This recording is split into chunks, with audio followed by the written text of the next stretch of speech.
नमस्कार दोस्तों, मोहित study IQ centre में आपका स्वागत है। आज हम जो है यूपी टेट के लिए जो है चाइल्ड डेवलपमेंट पेडागोजी से रिलेटेड जो है महत्वपूर्ण क्वेश्चन देखेंगे। देखिए, यूपी टेट में सीडीपी से रिलेटेड 30 क्वेश्चंस आते हैं। पेपर 1 और पेपर 2 दोनों में 30-30 क्वेश्चंस आते हैं। ठीक है, तो जो आज आपको क्वेश्चंस दिए जा रहे हैं वो सेम वैसे ही क्वेश्चंस आपको एग्जाम में देखने को मिलेगा। यूपी टेट में फैक्चुअल तो आपको पढ़ना ही पड़ता है, क्योंकि फैक्चुअल जैसे नॉर्मली एक क्वेश्चन सीधा सीधा पूछ लिया जाएगा कि ये सिद्धांत किसने दिया था या इसके सिद्धांत के कितने चरण हैं। इस तरीके के क्वेश्चन आपको यूपी टेट में देखने को मिलेगा। लेकिन जब से ये नई शिक्षा नीति आई है, थोड़ा सा जो वक्त बदल रहा है, धीरे धीरे क्वेश्चंस का लेवल बदल रहा है, तो फैक्चुअल के साथ साथ आपको कंसेप्चुअल भी है क्वेश्चंस भी तैयार करने होंगे। ठीक है, इसमें पेडागोजी बहुत कम आती है, लेकिन चांसेस है कि इस बार पेडागोजी कहीं ना कहीं हल्की फुल्की पेडागोजी आपको देखने को मिलेगी। ठीक है, तो आइए सीडीपी से रिलेटेड क्वेश्चंस देखते हैं। हर एक क्वेश्चंस को अच्छे तरीके से तैयार करिएगा। जो कंप्लीट जो है नोट्स आपको बताए जा रहे हैं वो सब नोट्स को अच्छे तरीके से नोट कर लीजिएगा और इसका रिवीजन भी करिएगा। वीडियो अच्छा लगे तो प्लीज वीडियो को लाइक जरूर कर लीजिएगा, और कोई भी क्वेश्चन से रिलेटेड किसी भी तरीके का कोई जो है कमेंट हो तो आप हमें कमेंट जरूर करिएगा। आप शेयर कर सकते हैं वीडियो को ज़्यादा से ज़्यादा अपने दोस्तों तक, और चैनल को सब्सक्राइब नहीं किया तो प्लीज़ पहले उसको चैनल को सब्सक्राइब कर लीजिएगा। आइए देखिए टेट में कैसे क्वेश्चंस आते हैं, आइए जान लेते हैं। बाल्यावस्था की एक प्रमुख विशेषता है। तो देखिए, जो विकास की कुछ अवस्थाएं होती है जिसमें शैशवावस्था होती है। पहली अवस्था जो होती है वो शैशवावस्था होती है। दूसरी होती है बाल्यावस्था। बाल्यावस्था में दो होती है, पूर्व बाल्यावस्था और उत्तर बाल्यावस्था। उसे उसके बाद आती है किशोरावस्था, फिर प्रौढ़ावस्था आ जाती है। मतलब तो बाल्यावस्था जो होती है वो आमतौर पे 2 से 11 वर्ष की अवस्था मानी जाती है। ध्यान रखिएगा, 2 से 11 वर्ष की अवस्था। और इस अवस्था में क्या विशेषताएं होती है? अधिगम की तीव्रता होती है। लर्निंग जो होती है वो बड़ी तेजी से बच्चा सीख रहा होता है। शारीरिक चेंजेस होते हैं, तो ये भी है, लर्निंग हो गया। अपेक्षाकृत जो है स्थिर विकास प्रक्रिया होता है, बिल्कुल सही है। यथार्थवादी बच्चे का दृष्टिकोण होता है। यहाँ पे तीनों ही आंसर सही है, ऑप्शन यहाँ पे डी इसको लगाएंगे। ठीक है, अगला क्वेश्चन है, समाजीकरण की प्रक्रिया में शिक्षक का उत्तरदायित्व है। तो समाजीकरण की प्रक्रिया में एक टीचर का क्या उत्तरदायित्व होता है? तो टीचर का जो उत्तरदायी होता है वो तो एक समृद्ध सही वातावरण का निर्माण करना, मतलब समाजीकरण वातावरण का निर्माण करना। सामूहिक कार्यों को प्रोत्साहित करना, बिल्कुल सही जवाब है। और सांस्कृतिक कार्यों को प्रोत्साहन देना। तो यहाँ पे जो सही आंसर है वो तीनों ही है, ऑप्शन यहाँ पे डी इसका सही जवाब देंगे। ठीक है, बहुत सिंपल क्वेश्चन है, इसमें कुछ ऐसा नहीं है जो आपको ना समझ में आया है। ठीक है, फिर भी अगर कोई क्वेश्चन से रिलेटेड कोई भी इशू हो तो प्लीज कमेंट जरूर करिएगा। 2 वर्ष की आयु के बच्चे की औसत जो है शब्द शक्ति होती है। तो क्वेश्चन में पूछा गया 2 साल से जो अधिक का बच्चा हो तो उसके शब्दों की जो है संख्या कितनी होगी औसतन, वो कितने शब्दों को पहचान सकता है, समझ सकता है। तो देखिए, इसका सही आंसर है 200 से 300 शब्द जो है वो बोल पाता है। जैसे पानी पिया, दूध पिया, दूध खाया, ऐसे बच्चा अक्सर बोलने लग जाता है धीरे धीरे। मम्मा, मम्मी आई, पापा गए, ऐसे शब्द बोलते हैं ना। तो यहाँ दो दो शब्दों के जो है वो उच्चारण करने लग जाता है। ठीक है, ये सब फैक्चुअल है, इसको बस रटना है आपको, है ना। इसमें कुछ जैसा ऐसा नहीं है कि हम इसमें कुछ आपको थ्योरी दे पाए। ठीक है, तो ऐसे क्वेश्चंस को जरूर से जरूर नोट किया करिए। ये यूपी टेट की पहचान है, ऐसे क्वेश्चंस यूपी टेट में ही पूछे जाते हैं। नेक्स्ट क्वेश्चन है, स्पीयरमैन ने बुद्धि के किन 2 कारकों को सम्मिलित किया था? स्पीयरमैन जिसने द्विकारक सिद्धांत दिया था, ध्यान रखना, द्विकारक सिद्धांत दिया था। ठीक है, जिसे 2 कारकों की बात कही जा रही है, तो वो 2 कारक थे, जी फैक्टर और एक एस फैक्टर था। अच्छे तरीके से जी फैक्टर जिसे हम सामान्य फैक्टर कह सकते हैं, और एस फैक्टर जिसे हम विशिष्ट जो है कारक कह सकते हैं। तो ध्यान रखिएगा, ऑप्शन यहाँ पे सी इसका सही जवाब होगा। अच्छे तरीके से तैयार कर लेना है, बहुत बहुत इंपॉर्टेंट क्वेश्चन है। पियाजे के अनुसार संज्ञानात्मक विकास का पहला चरण कौन सा है? तो पियाजे एक महान मनोवैज्ञानिक हैं जिन्होंने बच्चे की चाइल्ड जो है साइकोलॉजी को समझने की जो है थ्योरी दी थी। उन्होंने बच्चे के संज्ञानात्मक विकास का सिद्धांत दिया था, जिसे हम इंग्लिश में कहेंगे कॉग्निटिव डेवलपमेंट जो है थ्योरी दी थी। और इस थ्योरी के तहत इन्होंने 4 चरण बताए थे, 4 चरण बताए थे। ठीक है, इस थ्योरी के तहत 4 चरण बताए थे। उसी 4 चरणों में पहला चरण पूछ रहा है, तो पहला चरण है सेंसोरी मोटर चरण, ऑप्शन यहाँ पे ए होगा। इस जो है चरण में होता क्या है बच्चा, ये पहला ही चरण है। तो ये जो चरण होता है 0 से 2 वर्ष का चरण है, ठीक है। और इस चरण में बच्चा क्या करता है, अपने इंद्रियों के माध्यम से, सेंसेस के माध्यम से जो है अपनी बात रखता है, चीजों को समझता है। जैसे भूख लगेगी तो रोएगा, हंसी आएगी तो खूब पैर उछल उछल के पटकेगा, है ना। इस तरीके के शब्द तो बोल नहीं पाता, तो अपनी क्रियाओं को जो है वो सेंसेस के माध्यम से जो है बताता है, ठीक है। ये बात समझ गए। उसका दूसरा चरण है पूर्व संक्रियात्मक अवस्था। तीसरा है ठोस संक्रियात्मक अवस्था, इसे दूसरे नाम से भी जाना जाता है, मूर्त संक्रियात्मक अवस्था के नाम से भी जाना जाता है। और औपचारिक संक्रियात्मक अवस्था, इसको अमूर्त संक्रियात्मक अवस्था के रूप में भी जाना जाता है, ठीक है। चारों चरणों के बारे में बिल्कुल क्रम से लिखा हुआ है, अच्छे तरीके से इसको तैयार करेंगे जब हम पियाजे का वीडियो आपको अपलोड करके देंगे, ठीक है। थ्योरी मटेरियल आपको सब कुछ इसी चैनल में मिलेगा, बिल्कुल फ्री ऑफ कॉस्ट और सरल भाषा में, ठीक है, जो आपके एग्जाम के लिए महत्वपूर्ण है। अगला क्वेश्चन है, व्यक्ति की वह योग्यता या शक्ति कौन सी है जिसके द्वारा वह नवीन रचना उत्पादन करता है। तो एक बच्चे या व्यक्ति की बात करें, वो योग्यता कौन सी है या शक्ति कौन सी है जिसके द्वारा वो नई चीजों का उत्पादन करता है या नवीन रचना का निर्माण करता है। तो इसको कहते हैं सृजनात्मकता, क्रिएटिविटी। जिस व्यक्ति में क्रिएटिविटी वाले गुण नहीं होंगे वो नई चीजों का सृजन नहीं कर सकता। तो क्रिएटिविटी भी अपने आप में एक जो है योग्यता होती है, ठीक है। ये जेनेटिकली भी मिल सकती है, हेरिडिटी से भी मिल सकती है, और इन्वायरमेंट के साथ भी जो है संपर्क साधने से मिल सकती है। ये बात ध्यान रखिएगा, ठीक है। अक्सर एग्जाम में इस तरीके का क्वेश्चन पूछा जाता है। वाइगोस्की का जो सिद्धांत है वो किस पर आधारित है। तो देखिए, एक और दूसरे मनोवैज्ञानिक आ जाते हैं वाइगोस्की, जिन्होंने जो है सामाजिक सांस्कृतिक सिद्धांत दिया था, सामाजिक सांस्कृतिक विकास का सिद्धांत दिया था। इन्होंने कहा था कि बच्चे का जो संज्ञानात्मक विकास होता है, पियाजे ने 4 चरण बताए थे, इन्होंने कहा कि बच्चे का जो संज्ञानात्मक विकास होता है वो समाज और संस्कृति के परस्पर अंतः क्रिया का परिणाम होता है। मतलब बच्चा जो है समाज और संस्कृति के बनाए हुए नियमों को पालन करता है, उनके साथ संपर्क साधता है, देख करके नकल करता है ना, उनके साथ कम्युनिकेट करता है। इन सभी चीजों से जो है उसका कॉग्निटिव डेवलपमेंट होता है। ये बात आप अच्छे तरीके से समझ लीजिएगा। वाइगोस्की में और भी बहुत सारे पॉइंट्स हैं जो आपको पता होना चाहिए, जैसे ZPD क्या होता है, MKO क्या होता है, स्कैफोल्डिंग क्या होता है। ये शब्द आपको जल्द ही आपको जानने को मिल जाएंगे। सभी चीजें आपको सब कुछ मैं आपको कंप्लीट मटेरियल में जब दूंगा तो सब कुछ, है ना। अभी फिलहाल क्वेश्चंस में जो बातें हैं वो आप याद कर लीजिए। ये शब्द अगर आपको दिख जाए तो तुरंत इसका मतलब है कि ये वाइगोस्की से जुड़ा हुआ शब्द है, ये बात याद रखिएगा। स्केप फोल्डिंग की अवधारणा किससे संबंधित है। जैसा कि मैंने अभी पहले आपको बता रहा था कि स्केप फोल्डिंग जिसे हम कहते हैं पाड़, या फिर दूसरा शब्द है मचान, ठीक है। तो इसकी अवधारणा किससे संबंधित है, ये संबंध है वाइगोस्की से। इसका मतलब है कि एक अस्थाई मदद देना, अस्थाई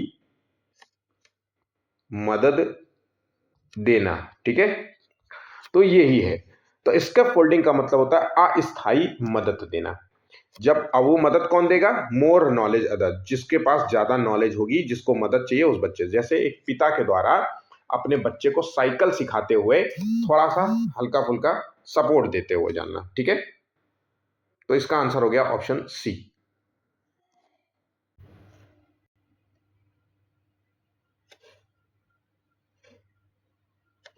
नेक्स्ट क्वेश्चन, बुद्धि परीक्षण के लिए पहला परीक्षण निम्नलिखित में से कौन सा था। तो बुद्धि परीक्षण जो हुआ था वो पहला परीक्षण किसने किया था और कब किया गया था। तो विनय साइमन के द्वारा ये पहला परीक्षण किया गया था। ध्यान रखिएगा, बुद्धि का पहला परीक्षण जो है विनय साइमन के द्वारा किया था। इन्होंने बताया था कि सामान्य फैक्टर, मतलब बुद्धि को एक सामान्य फैक्टर के रूप में डिफाइन किया था, सामान्य फैक्टर के रूप में डिफाइन किया था। ये बात भी याद रखिएगा। और ये पहला परीक्षण कब हुआ था, 1905 के इर्द गिर्द जो है ये पहला परीक्षण किया गया था। ये बात भी आपको यूपी टेट के लिए याद रखनी है, ठीक है। अगला क्वेश्चन देख लेते हैं। छोटे बच्चों को एक साथ बैठाकर कहानियां सुनाने से क्या होता है। जब हम बच्चों को एक साथ, कई बच्चों को हम बैठाते हैं क्लासरूम में मान लीजिए, है ना, या फिर आप घर पे हैं तो बहुत सारे बच्चे जो है बैठ करके कहानियां सुन रहे हैं आपकी, तो उससे उनकी याददाश्त तीव्र होती है। तो ये ज्यादा तर्क संगत आंसर नहीं है। उनकी मिल करके काम करने की जो है भावना पैदा होती है। तो यही यहाँ पे इसका आंसर है। देखिए, साथ बैठना, जब यहाँ पे क्वेश्चन होता कि छोटे बच्चे को कहानी सुनाने से क्या होता है, तो उससे ये होता है कि जिज्ञासा की तृप्ति होती। तब आंसर ऑप्शन सी लगाते, बहुत सारे सी आंसर लगा रहे होंगे, बल्कि सी नहीं होगा। जब अकेला बच्चा होता और कोई, मतलब मैं मान लीजिए अपने बच्चे को कहानियां सुना रहा होता, तो इससे क्या होता, बच्चा एक तो जिज्ञासु प्रवृत्ति का जगता, उसका जिज्ञासाशील, मतलब क्वेश्चंस पूछता, कल्पनाशीलता उसकी डेवलप होती। लेकिन जब हम यहाँ पे साथ बैठा रहे हैं बहुत सारे बच्चों को, तो जब साथ बैठते हैं तो एक दूसरे बहुत सारी बातें करने लगते हैं बच्चे एक दूसरे के साथ, है ना, कुछ और क्वेश्चन पूछ रहा है, तो क्योंकि ओवर एक्साइटेड रहते हैं ना ऐसी सिचुएशन में, तो इनके अंदर मिल करके काम करने की भावना जो है डेवलप होती है। आंसर हो गया ऑप्शन बी, ज्यादा तर्कसंगत आंसर है। ठीक है, अंतर्मुखी बालक कौन होता है? तो देखिए, अंतर्मुखी का मतलब होता है इंट्रोवर्ट। ये शब्द बहुत इंपॉर्टेंट है, इंट्रोवर्ट। हम लोगों के आसपास ही सब लोग रहते हैं, हम में से बहुत सारे लोग इंट्रोवर्ट होते हैं। इंट्रोवर्ट का मतलब होता है ऐसा व्यक्ति जो थोड़ा सा शर्मीला स्वभाव का हो, है ना, आत्म केंद्रित हो, अपने बारे में ज्यादा सोचता हो, सामाजिकता की कमी होती हो, मतलब सामाजिक रूप से उठना बैठना उसे पसंद नहीं हो, वो खास कर कुछ ही दोस्तों के साथ उठता बैठता हो, किताबें पढ़ना पसंद हो, है ना, अकेले समय बिताना पसंद हो, चिंतनशील हो, हमेशा अपने, मतलब हमेशा सोचता रहता हो, ख्याली पुलाव चला चाहे जो कुछ कर रहा हो, लेकिन आत्म केंद्रित, अपना अपना ही अपना बस सोच रहा हो। तो यही होता है, ऐसे बालक अंतर्मुखी बालक होते हैं। और इसी का दूसरा जो है विलोम अगर बात करें तो बहिर्मुखी होता है एक्सट्रोवर्ट, जो मतलब खुल के अपनी बात रखते हैं, ओवर एक्साइटेड रहते हैं, लोगों से मिलना जुलना पसंद करते हैं, बहुत सारे दोस्त होते हैं, कल का नया दोस्त मिला था उसी से बहुत बतिया रहे हैं, उसका नंबर ले लिया, उसी को फोन करे जा रहे हैं, ऐसे बहुत सारे लोग होते हैं। तो अंतर्मुखी जो बालक होता है वो सभी के साथ साथ मिलकर के चलने वाला नहीं होता, समस्याओं को पारस्परिक रूप से समझने वाला नहीं होता, एकांत में विश्वास रखने वाला होता है, स्वयं का यथार्थ के अनुकूल ढालने वाला होता है। तो 11वें का जो आंसर है वो है एकांत में विश्वास रखने वाला होगा। ऑप्शन यहाँ पे सी यहाँ पे सही आंसर होगा। ठीक है, नेक्स्ट क्वेश्चन है, यदि किसी छोटे बच्चे में अपने आसपास बैठने वाले अन्य बच्चों की छोटी छोटी चीजें चुराने की आदत है, तो टीचर के रूप में आप इस संबंध में सबसे पहले क्या उपाय करेंगे? तो अगर कोई छोटा बच्चा आपकी चीजें चुरा रहा है, क्लासरूम में चुरा रहा है, तो सबसे इंपॉर्टेंट चीज है कि उसको पिटाई नहीं करेंगे। भाई देखिए, ये चीज नहीं होनी चाहिए, है ना। और जो उसकी होमवर्क वाली पुस्तिका है या फिर उसकी डायरी है, उसमें उसकी आदत का उल्लेख कर देंगे ताकि घर में उसकी पिटाई हो सके उसके माता पिता। इस पर ध्यान नहीं देंगे तो ये तो बिल्कुल भी नहीं होना चाहिए। जबकि होना ये क्या चाहिए कि बच्चे के माँ बाप से मिलकर के ये जानने की कोशिश करेंगी कि क्या ये आदत का कारण क्या है, तत्पश्चात दोनों मिलकर के उसकी आदत छुड़ाने का प्रयास करेंगे। ये एक सब्जेक्टिव क्वेश्चन होता है, इसके कई ऑप्शंस दिए जा सकते हैं, भाषा थोड़ी थोड़ी बदल दी जाती है। अक्सर एग्जाम में क्वेश्चन जो है जरूर यही पूछा जाएगा कि कुछ बच्चा जो है शैतानी बहुत करता है, दूसरों को घर में सामान बहुत छूता है, दूसरों को, तो ये सारी चीजें होती है, ऐसा क्यों होता है, ये इस तरीके के क्वेश्चन एक कॉमन क्वेश्चन होते हैं जो टेट और सीटेट दोनों में पूछे जाते हैं। ठीक है, चलिए नेक्स्ट क्वेश्चन है, बार बार कहने के बावजूद कोई छात्र कक्षा में देर से आता है और ऐसी स्थिति में आप क्या उपाय करना पसंद करेंगे? तो देखिए, बार बार कहने के बाद भी एक जो है छात्र देर से आता है तो उसे कक्षा में कहीं घुसने नहीं देंगे, तो ये चीज तो बिल्कुल भी नहीं होनी चाहिए। उसके अभिभावक को इस संबंध में सूचित करेंगे, पाठशाला के प्रधानाध्यापक को इसकी सूचना देंगे और उसको अनदेखी कर देंगे। तो आंसर हो गया, भाई लेट आता है तो उसका कारण जानने का हम प्रयास करेंगे, और कारण जानने के लिए जरूरी है कि भाई उसके पिताजी से जो है मिलिए और उसका जानने का प्रयास करिए कि भाई ऐसा क्यों आता है। एक एडवर्टाइजमेंट मैंने देखा था इसी क्वेश्चन से रिलेटेड, ठीक है, अपने इंडिया में ही चलता है, मतलब अपने देश में ही चलता है, यूट्यूब में भी होगा। उसमें होता ये है, एक सार कहानी क्या होती है कि एक जो बच्चा होता है छोटा, जो अक्सर स्कूल लेट आता है, डेली लेट आता है, और उसका टीचर जैसे ही वो लेट आता है अपनी डंडी उठाता है, उसको दो डंडी से मारता है, फिर वो बैठ जाता है चुपचाप अपनी बेंच पे। फिर अगले दिन जो है फिर से बच्चा लेट आता है, फिर दो डंडी खाता है, फिर बैठ जाता है चुपचाप। छोटा बच्चा होता है 6-7 साल का, 8 साल का, ऐसा समझ लीजिए, है ना। फिर मासूमियत के साथ आता है, मासूमियत के साथ मार खाता है, मासूमियत के साथ बैठ जाता है। ऐसे हमेशा होता रहता है। एक दिन मास्टर जी जो है सुबह मॉर्निंग वॉक पे टहलते हैं, तो वो देखते हैं कि वो एक टूटे फूटे मकान से बाहर निकलता है ना, और दूसरों के घरों में जो है वो न्यूज़पेपर फेंकता है, न्यूज़पेपर जो है फेंकने जाता है ताकि उसके घर का जीवन यापन चल सके। ठीक है, तो ये चीज़ देख करके वो समझ जाता है कि न्यूज़पेपर मॉर्निंग में फेंकता है और सुबह का स्कूल होता है, तो वो यही एक कारण था जिसकी वजह से बच्चा लेट आता है, क्योंकि टीचर ने कभी जानने का प्रयास ही नहीं किया कि बच्चा क्यों लेट आता है। ठीक है, सीधा बस मार देता था। तो बस यही चीज़ यहाँ पे नहीं होनी थी, उसके अभिभावक को इस संबंध में सूचित करेंगे। आंसर हो गया ऑप्शन बी यहाँ पे सही होगा। यदि कक्षा में कुछ बच्चे पढ़ने में कमजोर हैं और कुछ तेज हों, तो एक टीचर के रूप में आप क्या करना पसंद करेंगे? तो भाई देखिए, समावेशी क्लासरूम होती है, समावेशी क्लासरूम जहां पर सभी प्रकार के बच्चे एक छत के नीचे बिना किसी भेदभाव के पढ़ते हैं, यही तो मैंने आपको बताया था। अब वहां पे जब सभी प्रकार के सभी वर्ग, जाति, धर्म, है ना, इकोनॉमिकली बैकग्राउंड के सब बच्चे जब पढ़ेंगे, तो उसमें से कुछ बैकग्राउंड, कुछ कमजोर भी होंगे पढ़ाई में, कुछ बहुत अच्छे होंगे पढ़ाई में, है ना। तो इस तरीके के बच्चे होंगे तो क्या करोगे? तो इसका सही आंसर है ऑप्शन ए, विभिन्न प्रयोजनों के लिए बच्चों को योग्यता व रुचि के आधार पर समूहों में बांट करके कार्य कराएं। आंसर हो गया ऑप्शन ए यहां पे सही होगा।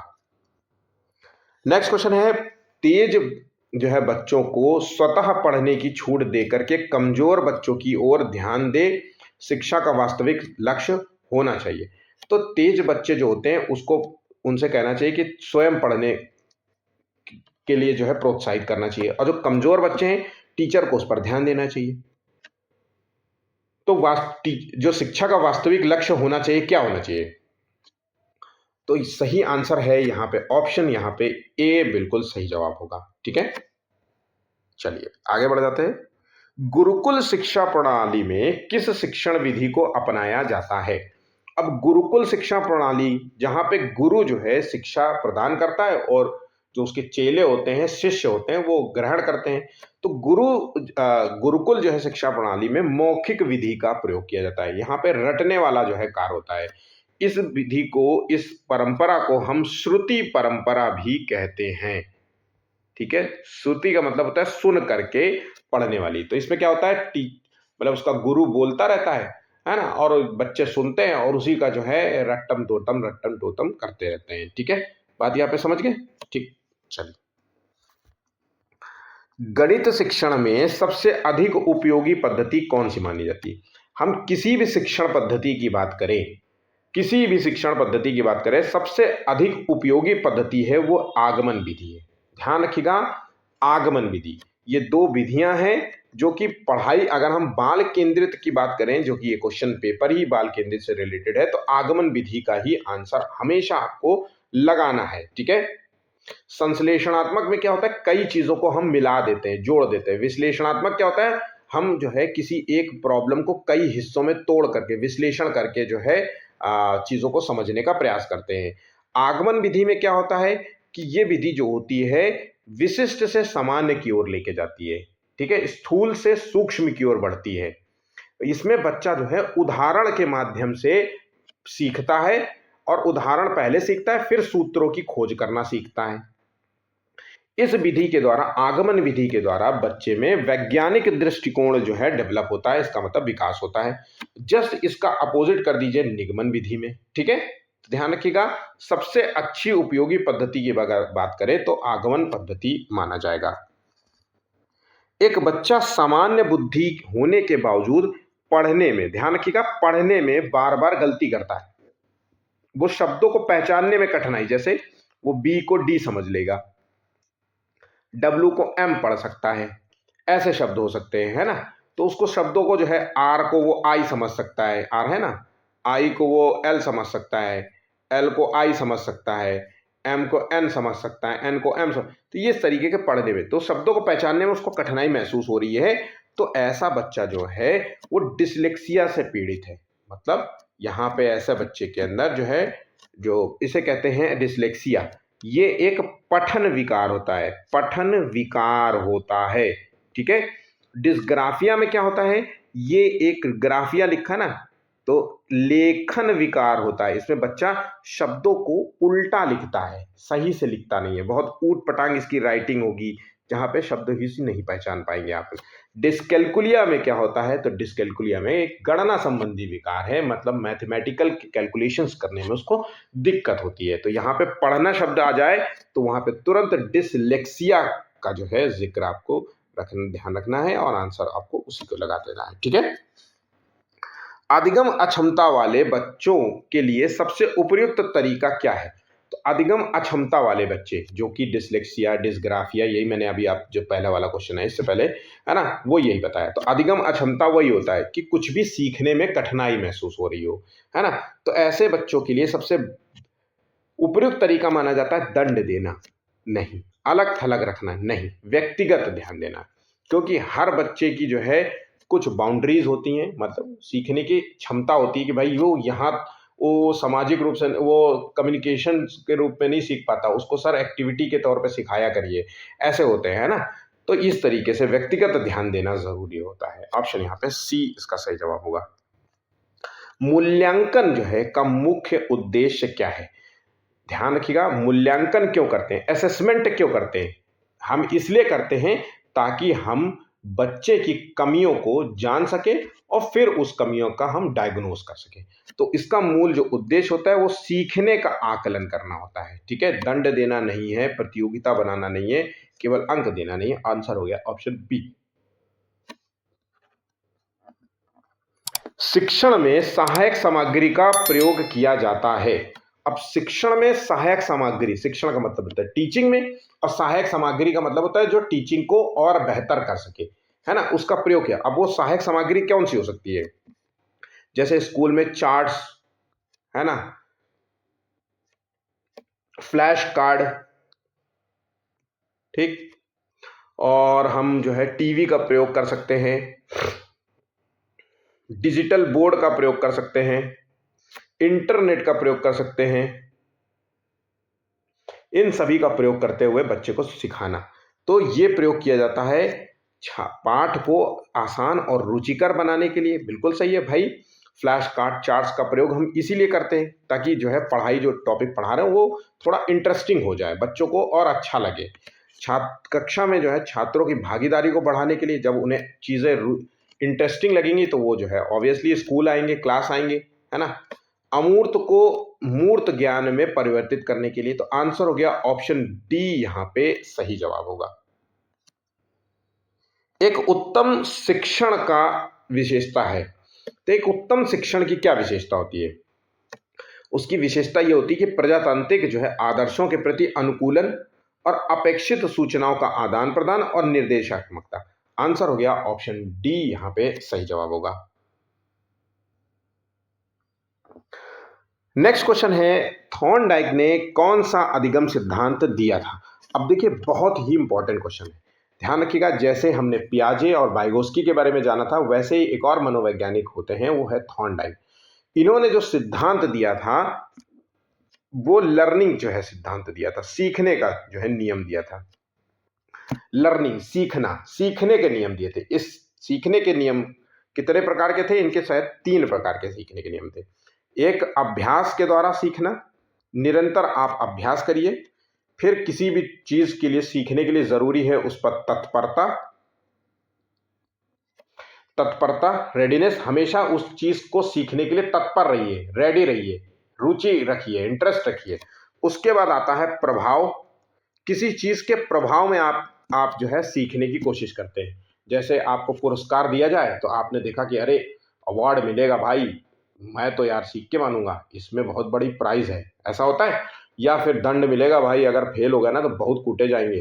तो ऐसा किसी चीज के प्रभाव में आकर के आप जो है अपनी लर्निंग स्किल्स को बढ़ाना। अब यहाँ पे जो सिद्धांत है, यहाँ पे देखिए आंसर है प्रयास और त्रुटि। ये जुड़ा हुआ है अधिगम अभ्यास से। इसका मतलब है ट्रायल एंड एरर। ध्यान रखिएगा, मैंने आपको 3 बताए थे, अभ्यास, तत्परता और प्रभाव। तो जो प्रयास और त्रुटि है वो अभ्यास से जुड़ा हुआ है। जितना ज्यादा आप अभ्यास करेंगे, प्रयास करेंगे, गलतियां करेंगे, तो आपकी लर्निंग जो है स्किल्स बेहतर होगी। इसलिए कहा जाता है कि गलतियों से ही सीखना चाहिए। जब बच्चा कोई गलती करता है सीखने के दौरान, तो वो उसकी सीखने की प्रक्रिया का ही हिस्सा माना जाता है। ऐसा नहीं कि गलती किया तो उसको डांटने शुरू कर दो, ऐसा नहीं होता है। ठीक है, थॉर्नडाइक के नियम को अच्छे तरीके से याद करेंगे, पढ़ाएंगे बहुत अच्छे तरीके से, कंप्लीट स्टडी नोट्स भी आपको देंगे इससे रिलेटेड, ठीक है। आपको कोई और वीडियो देखना ही नहीं पड़ेगा, ऐसा मैं आपको दूंगा। उसके बाद थॉर्नडाइक ने जो टेस्ट किया था किस जानवर में किया था, तो कैट पर किया था। किस पर किया था? कैट, बिल्ली पर किया था टेस्ट, ठीक है। ये बात भी आपको याद रखनी है। दूसरों के व्यवहार या कार्य को देख करके उसी तरह जो है कार्य करना, जब हम दूसरों का जो है बिहेवियर को देखते हैं और फिर हम उसी की तरह आचरण करने लग जाते हैं, उसी के बिहेवियर को अपना लेते हैं, तो हम उसे कहते हैं अनुकरण, इमिटेशन कहते हैं। अनुकरण को हम धीरे सही शब्द बदल नकल करना, हम नकल करते हैं, ठीक है। अक्सर आपने देखा होगा छोटे बच्चे अपने माता पिता की नकल करते हैं, इसलिए कहा जाता है कि बच्चों के सामने कोई भी अपशब्द नहीं बोलना चाहिए। आपने अक्सर देखा होगा कि बच्चे जो है माता पिता के कपड़े पहन लेते हैं, बच्चे माता पिता की घड़ियां पहन लेते हैं, पर्स लेके घूमने लगते हैं, है ना, चश्मा पहनने का प्रयास करते हैं, इस तरीके। तो ये क्योंकि ये नकल करते हैं, ठीक है। ध्यान रखिएगा। अनुकरण, इमिटेशन क्या कहते हैं? इमिटेशन। इंग्लिश शब्द भी जो है पढ़ लिया करिएगा। बिल्कुल भी ये मत सोचिएगा कि इंग्लिश शब्द मैं नहीं पढ़ूंगा, क्योंकि कई बार ये शब्द भी आपके लिए बहुत कारगर सिद्ध होते हैं, क्योंकि शब्दों को बदल देते हैं ये, ठीक है। किसी क्रिया को बार बार दोहराने से उसका संबंध जो है दृढ़ हो जाता है। थॉर्नडाइक के किस नियम पर आधारित? अब देखिए, किसी क्रिया को बार बार दोहरा रहे हैं, भाई किसी चीज को हम बार बार दोहरा रहे हैं, तो ये संबंधित है अभ्यास के नियम से। मैंने आपको बताया था थॉर्नडाइक का जो है लर्निंग जो है, अधिगम का जो सिद्धांत है, सीखने का जो नियम है, वो 3 नियम थे। अभ्यास का नियम, तत्परता का नियम और प्रभाव का नियम। तो अभ्यास का नियम में जब हम चीज को हम बार बार दोहराते हैं, जिसे हम ट्रायल एंड एरर नाम भी दिया था, जितना ज्यादा हम ट्राई करेंगे, गलतियां करेंगे, त्रुटि और प्रयास, प्रयास और त्रुटि, ठीक है। यहां पे बात समझ गए? चल, पिछड़ेपन के मूल कारक हैं। अब पिछड़ेपन के मूल कारण क्या? एक बच्चा जो है उसके पिछड़ेपन का मूल कारण है उसका वंशानुक्रम, माता पिता से मिलने वाला जो है जो गुण है, उसमें कुछ इंटेलेक्चुअली है ही नहीं, वो एक सामान्य किस्म का बच्चा है, हो सकता है सामान्य से भी 2 दर्जा नीचे ही हो, ठीक है। तो हेरिडिटी जो है, माता पिता से मिलने वाले जो गुण है, वो जो है उसके पिछड़ेपन का कारण बन सकता है। उसके बाद वातावरण, उसकी सही से परवरिश न करना, उसको सही से पोषण न देना, बाहरी पोषण न देना, है ना, तो ये सब भी जो है पिछड़ेपन का। तो आंसर हो गया ऑप्शन यहाँ पे सी, इसका सही जवाब होगा। क्या होगा? सी आंसर बिल्कुल सही है, मतलब दोनों ही सही है।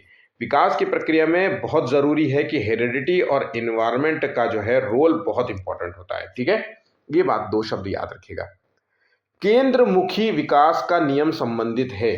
अब केंद्रमुखी, मैंने कल जब क्वेश्चन पेपर कराया था तो मैंने आपसे कहा था कि विकास जो है 2 दिशा में बढ़ता है। एक तो जिसे कहते हैं हम सेफेलोकॉडल, क्या कहते हैं? सेफेलोकॉडल। और दूसरा है प्रॉक्सीमोडिस्टल,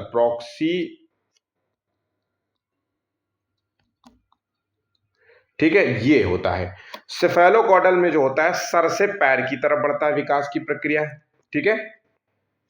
और प्रॉक्सीमोडिस्टल में क्या होता है? केंद्र से शुरू होता है और बाहरी अंगों तक जाता है, बाहर की तरफ बढ़ता है। तो छाती से हाथ की उंगलियों की ओर जो है ये जाता है। आंसर हो गया ऑप्शन बी, ठीक है। तो दोनों शब्द आपको याद रखना है, ठीक, सेफेलोकॉडल और प्रॉक्सीमोडिस्टल। किंडरगार्टन विधि का प्रतिपादन किसने किया था? तो किंडरगार्टन जो विधि है वो दिया था फ्रोबेल ने, ठीक है। फ्रोबेल ने जो है ये जो है विधि जो है इजाद की थी, ये बात याद रखिएगा, ठीक है।